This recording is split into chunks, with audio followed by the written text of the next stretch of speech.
Hi there, it's Jennifer, and I'm here today to talk about another part of my series, Journey to 26.2.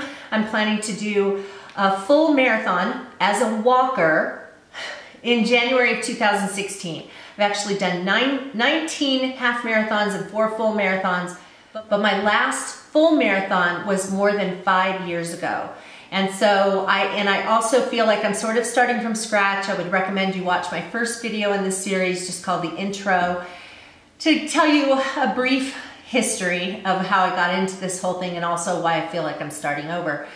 Just had a little injury that I'm kind of nursing back to health before I ramp up my training for this full marathon. So yes, you too can walk long distances. I'm not a runner. I don't like running. People have asked me, do you think you'll ever start being a runner? No, I don't like it. I trot a little bit. In every race I do, I run a little bit. Usually when I hit a mile marker, I'll just run for a minute. And then it changes up your muscles, so it actually is helpful to do that. Even if you're a runner, it's helpful to walk periodically just to change up the muscles you're using. But before I go on with this, I just want to preface this by saying that I'm not a health professional. I'm not a doctor. I'm not a trainer. You need to make sure that you are physically fit enough to get started in a training program if you're interested in doing something like that. But you can also take advantage of some of the tips in this series just for going out and being a general walker, or maybe you're somebody who just wants to just start walking longer distances than you have. If you've been going out a few times a week for a couple miles, maybe you want to increase that. But this video today is going to be talking about things you should consider in terms of clothing when you're training. Because when you're training, if you are in improper clothing, you can end up really uncomfortable. And so I just want to talk about a few things that you might want to consider, some purchases you might want to consider making so that you can make the whole walking experience that much more enjoyable. The first thing to consider, if we just start with shirts, cotton is not a good thing to wear when you are out for any distance, for walking or running, because it does not wick the sweat away from you, and so you don't cool off as quickly, and it also can cause your clothing to rub on you and kind of chafe. And so it's a really good idea to make sure that you're getting clothing that is made of some kind of a wicking fabric. Cool Max is one kind of fabric. The Champion brand at Target, that's their one of their exercise brands. I don't think it actually says Cool Max on those, but their clothing, a lot of their exercise workout clothing says something about that it's a wicking fabric. You want something that just, moves the sweat away from your body. So that's really important. And Target, that Champion line, has really nice t-shirts that are in cute colors and everything. I like that they have V-necks. I hate stuff right up around my neck, and so they have a lot of ones with V-necks, and they're not terribly expensive. You can pay a lot for certain kinds of workout clothing, but the stuff at Target is really, really reasonably priced. So that is an important thing. Also, beneath your shirt is your sports bra, and the sports bra that I currently use, actually I have a couple of them. One of them I don't like very much because it's got a kind of a tag, not one that I could really cut off. It's sort of sewn into the sports bra, and it has a point on it that scrapes the skin on my back. And it's not so bad if I'm just going out for a couple of miles, but for longer distance, you don't want anything that rubs poorly on your skin. So another sports bra though that I have by Champion is, it's just a run-of-the-mill, nothing special kind of sports bra. Didn't cost too terribly much money, and it works really well. So you want to kind of make sure that whatever you're using for that is also not cotton, and that it is comfortable on you and doesn't noticeably rub in certain places. I'm doing another video in this series on how to take care of your skin when you're out for long distances, and part of that is preventing chafing and sore areas that can be caused from your clothing just from friction. And so I'll talk more about that in another video. But you just want to start out by making sure that the clothing that you're wearing is comfortable and doesn't have any irritating spots. Of course, your underwear, I don't have any, special kind of underwear that I get. Some people recommend, getting, I don't know, what is it, like Barely There or something different, or some different kinds of underwear that are meant for running. I don't do that, but the underwear that I've used has been comfortable enough. It's not rubbed in weird ways or anything. Then for the lower part of your body, there are a variety of things. Of course, you can wear something that is long and goes down to your ankles. You can wear a capri kind of thing. You could wear shorts. You could wear a running skirt. But here's the thing. You want to make sure that you're not going to get chafing on your inner thighs. So if you have any chub in there, which I do, your legs will rub together, and after a while it becomes very painful. So I have different things that I wear. I usually will wear, well, of course in the winter I'm wearing something long, and so the fabric is rubbing against itself from the two different legs and not the skin. Capris, I like to wear tighter kinds of workout capris. They're not the most flattering though. And so shorts, if you just wear kind of loose shorts, they tend to ride up between your thighs, which can cause then a space for your skin to rub together and chafe. And then I tried several different running skirts, and the problem I was finding is that the shorts underneath were either too short and didn't cover up my inner thigh area, or they would ride up and then my thighs would rub together, which is not fun.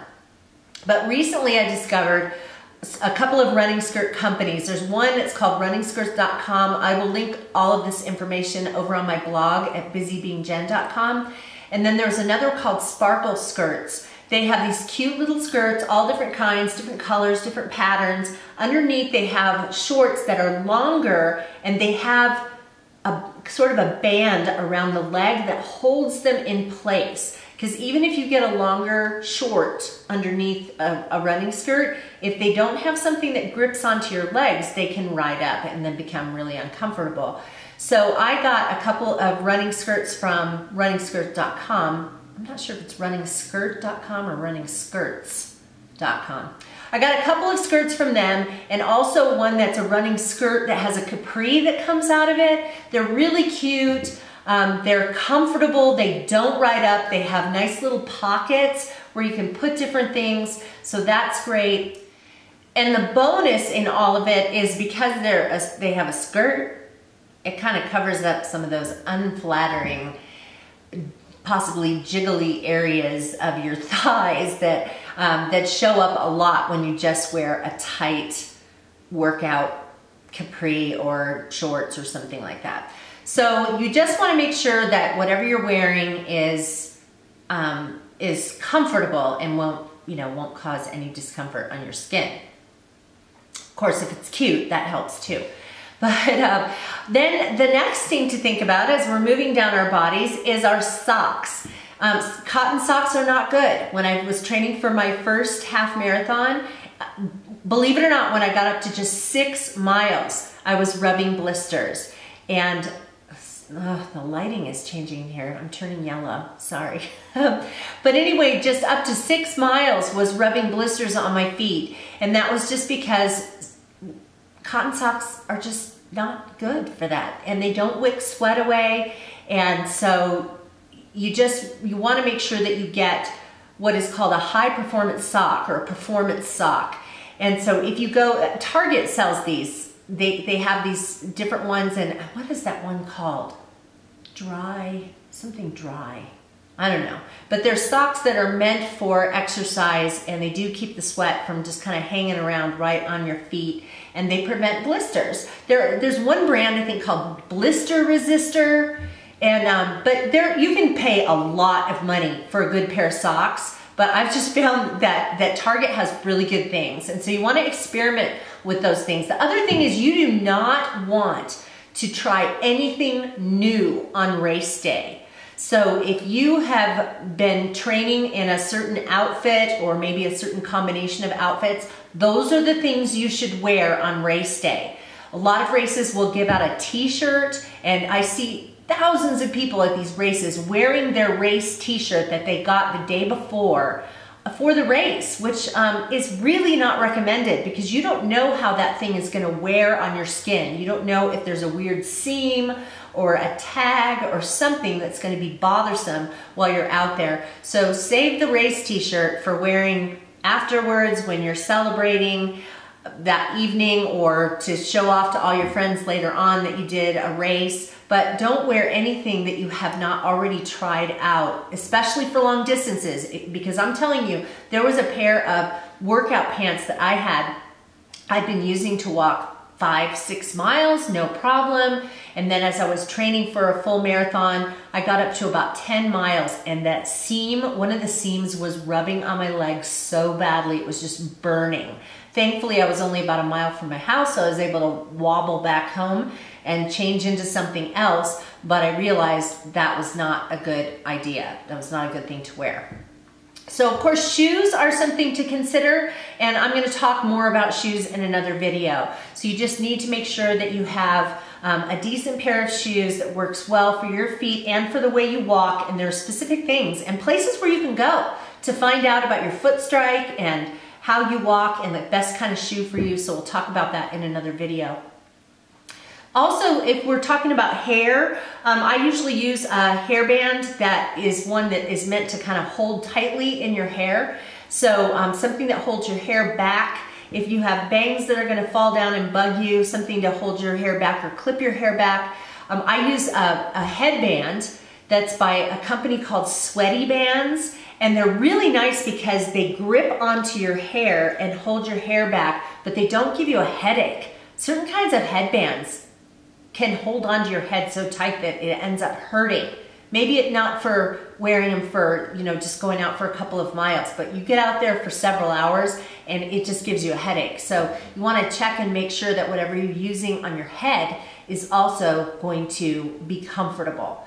The name of the game is that you want to be comfortable. Even when you have all of the right gear, you can still have places on your body that will rub, pieces of fabric that will rub, and we're going to talk more about that in another video when I talk about skin and taking care of your skin. There's some things that you can do to keep from rubbing little weird places on your bodies. We'll talk more about that. But as you get ready to start training or think about increasing your mileage a little bit, also look through your clothes, check your tags, make sure that the stuff you have is made of a wicking fabric from your head down to your, well, maybe not your hairband, but you know, from your shirt, your sports bra down to your socks, to make sure that you're comfortable with that, because that's going to be the most important thing. If you are uncomfortable when you're out there walking, chances are you're not going to keep it up. So I will be back in a future video with more tips about what you can do to comfortably increase your walking. And if you're interested in more videos in this series, then just hit that little subscribe button there. YouTube will let you know when I upload more videos to this channel. I do a variety of videos, beauty product reviews, organizational projects, all kinds of stuff like that. But I hope you'll come along. So thanks for watching, and I hope I'll see you again. Bye-bye.